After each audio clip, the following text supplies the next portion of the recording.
ঝিনাইদহ শোলকুপায় জমি নিয়ে বিরোধের জেরে মারপিটে কেসমত আলী নামে একজন নিহত হয়েছে।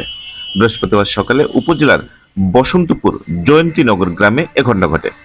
পুলিশ ও স্থানীয়রা জানায়, ওই গ্রামের কৃষক কেসমত আলীর সাথে বেশ কয়েক বছর ধরে তার ছোট বোন জামাই নবিসুদ্দিনের জমি নিয়ে বিরোধ চলছিল।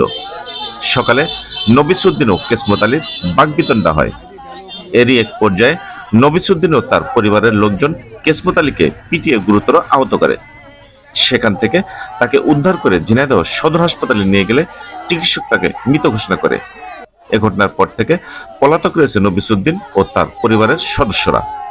লাশ ময়নাতদন্তের জন্য ঝিনাইদহ সদর হাসপাতাল মর্গে পাঠানো হয়েছে।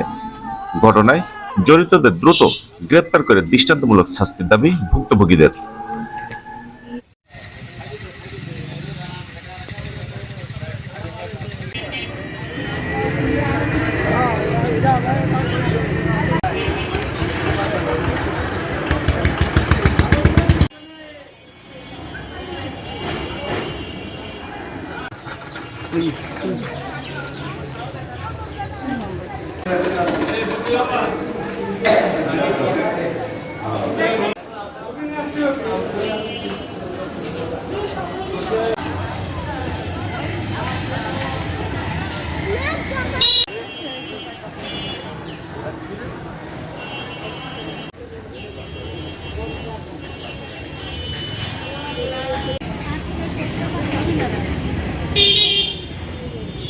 আমার দুটো ছেলে মেয়ে আছে, একটা ছেলে একটা মেয়ে। আর দুটো ছেলে মেয়ে লেখাপড়া শিখছে।